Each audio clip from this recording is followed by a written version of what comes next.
Quelles que soient les conséquences de la succion, il existe des solutions pour les traiter.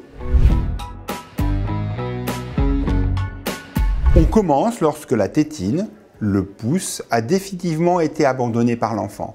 On peut ainsi débuter dès 3 ans. Pour beaucoup d'enfants, sucer son pouce ou une tétine est une forme d'addiction. Pour aider les enfants, il faut éviter d'être dans le reproche. Adopter un discours valorisant est une bonne méthode. On estime qu'il faut essayer de sevrer son enfant de la tétine dès l'âge de 6 mois, après avoir passé le risque de mort subite du nourrisson, car c'est à cet âge que commence la communication orale. Avoir en permanence une tétine dans la bouche nuit au langage.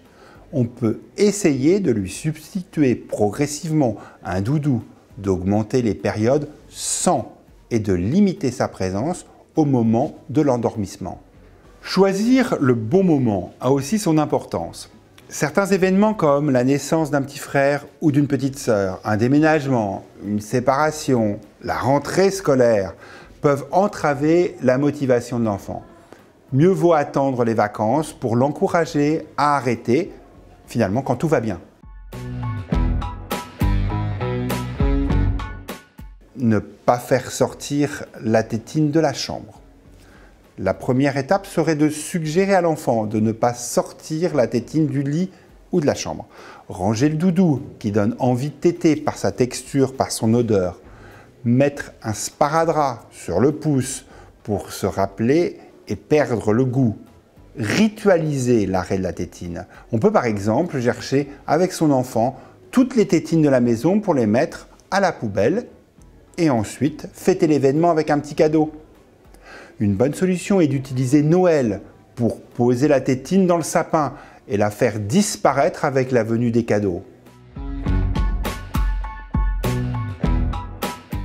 En cas de doute ou de difficulté, si on pense avoir épuisé toutes les méthodes pour aider son enfant à abandonner la tétine ou le pouce, il ne faut pas hésiter à consulter un médecin ou un orthodontiste. Parfois, la parole d'un intervenant extérieur est une aide certaine. En général, après une visite chez l'orthodontiste, une première moitié d'enfants arrête immédiatement et spontanément la tétine ou le pouce. Et une autre moitié a besoin d'une étape. Généralement, en 2 semaines, c'est gagné. Et on considère qu'au bout de 3 mois, c'est définitivement abandonné. Il reste cependant 1 à 2% pour qui c'est plus difficile, ce qui rend d'autres visites nécessaires et l'utilisation d'appareils pour aider l'enfant, comme des écrans labiaux qui peuvent être utilisés. Puis, il faut réparer les déformations du palais trop étroit et de la mandibule qui est trop en arrière pour obtenir une bonne fermeture labiale. Généralement, le traitement s'opère en 2 temps. La première étape consiste à élargir la mâchoire supérieure. On peut utiliser de nombreux dispositifs, mais quand les troubles ventilatoires sont sévères, seul un appareil collé pour élargir le palais par le milieu, par la suture, est indispensable. Pour traiter le décalage antéro-postérieur, l'orthodontiste utilise un appareil qui stimule la croissance de la mâchoire du bas. Cet appareil ressemble schématiquement à des gouttières dentaires. Il est amovible et se porte essentiellement la nuit et un peu dans la journée.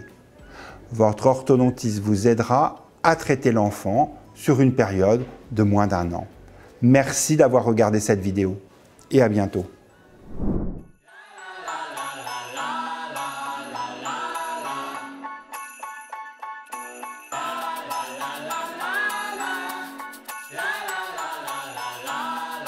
la la la.